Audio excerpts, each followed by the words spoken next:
থেকে ঘিরে আমাকে গুলি চালাতে লাগলো। একটা গুলি আমার পায়ে এসে লাগলো বস।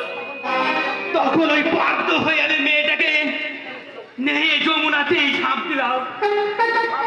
পুলিশ ভাবলো তুমি পুলিশের গুলিতে খতম হয়ে গেছে, তাই না? হ্যাঁ বস, বহু কষ্টে বেশি আমি আপনার কাছে ফিরে এলাম। কিন্তু তোমার বাঁচাটা যে আমার মরার সমান। আমাকে বাঁচান বস, আমাকে বাঁচান। পুলিশ তোমায় চিনে ফেলেছে, আর এও জানে তুমি কি মাল। এখন যদি পুলিশ তোমায় অ্যারেস্ট করে, সেই পুলিশে পৌঁছাই তুমি স্বীকার করে দেবে যে তুমি শয়তান দলের লোক।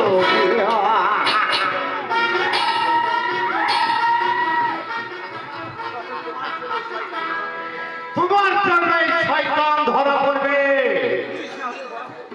আর পুলিশের হাতে ধরা পড়বে শয়তানের পুরো গ্যাং।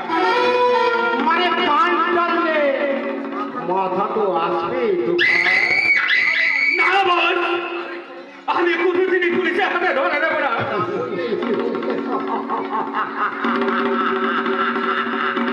আরে ধরা না পড়লে মঙ্গল।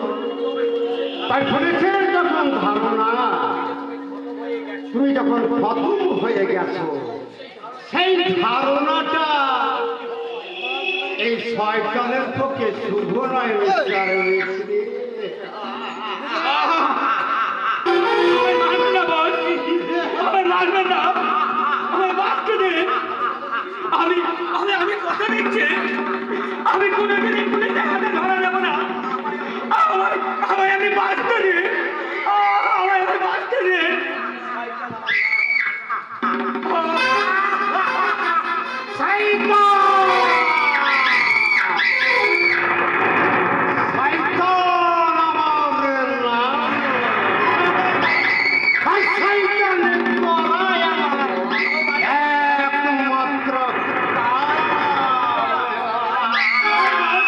আমায় মারবেন না, আমায় বাঁচতে দিন।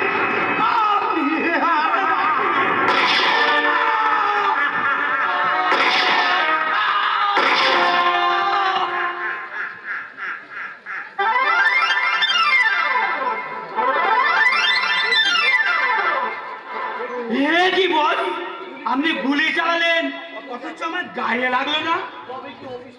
তবে কি ওই পিস্তলটা নকল? পিস্তলটা নকল, কিন্তু আসলে চেয়েও বেশি কাজে দেয় তুফান। এই পিস্তলটা রাখো, তোমার অনেক কাজে দেবে। Thank you, boss. হ্যাঁ।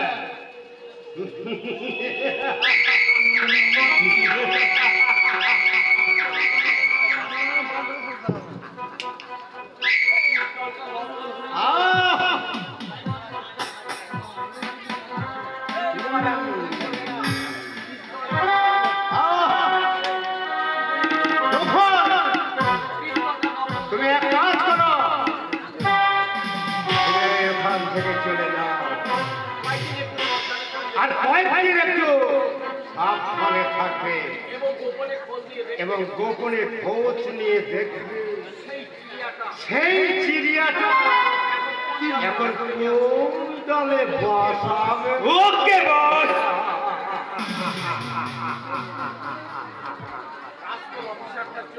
ওই রাস্কেল অফিসারটার জন্য আমার অনেক টাকার ক্ষতি হয়ে গেল।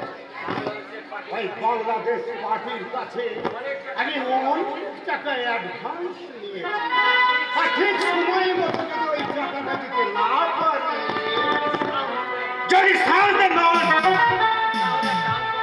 তাহলে ওই একটা আন করা জঙ্গলি মানে বন্দোবস্ত করে দিতে পারে।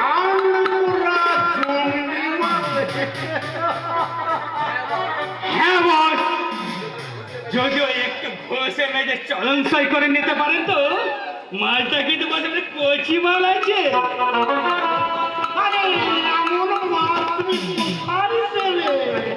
সে এক বিরাট কাহিনী বস।